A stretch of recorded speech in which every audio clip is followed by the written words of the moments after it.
Bon sang. Enfin, c'est de la bouillie tout ça.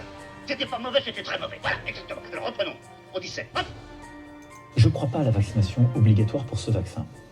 Parce que d'abord, il faut être toujours très honnête et très transparent. On ne sait pas tout sur ce vaccin, comme on ne sait pas tout sur le virus. À chaque étape, on dira tout ce qu'on sait sur l'efficacité. Là, on a des premiers chiffres qui viennent des autorités de santé et des labos. Mais donc, on doit savoir, à chaque fois, il y a un bilan coût-avantage de la vaccination. Et après, je crois beaucoup plus au travail de conviction par la transparence qu'à l'obligation. Sur des vaccins auxquels on était très habitués pour les enfants, qu'on fait depuis des décennies, on a décidé la vaccination obligatoire en début de mandat.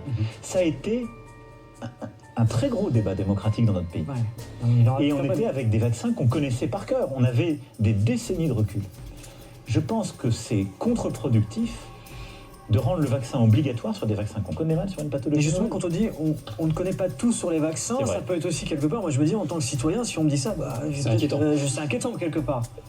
Est-ce qu'on a tous les éléments aujourd'hui pour rassurer les gens de se dire, bon, là, il n'y a pas... Non, on les a pas. Donc, on a les autorités sanitaires considèrent... Que font les autorités de santé quand elles autorisent un vaccin ou un médicament? Elles regardent deux choses. Elles regardent l'efficacité et la toxicité. Parce qu'il ne faut jamais oublier qu'un médicament, comme d'ailleurs c'est l'origine du terme pharmacone en grec, c'est à la fois le médicament et le poison. Tout médicament, on sait, si c'est mal utilisé, ça a des effets secondaires, ça peut être mauvais. Et donc elles font le bilan et elles regardent est-ce que c'est efficace et au-delà de quel point. Les autorités américaines, elles se sont mis un seuil de 50%. Et est-ce que c'est toxique et qu'est-ce qu'on a identifié?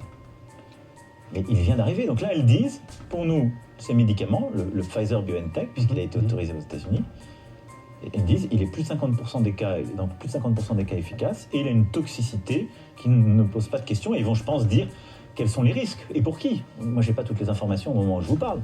Calme-moi! Mieux que ça. Mieux que ça.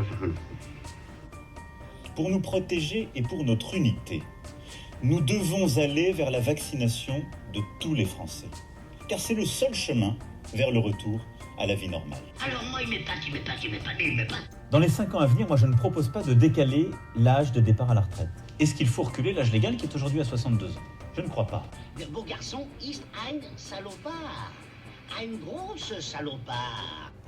Oui, parce que nous vivons plus longtemps, il nous faudra travailler plus longtemps et partir à la retraite plus tard. Pas demain, pas brutalement, pas de manière uniforme, car il faut prendre en compte la difficulté des métiers, mais progressivement, sur plusieurs années, et par un système qui fait la différence selon le travail réellement exercé. Et donc, l'âge de départ doit être plus tardif.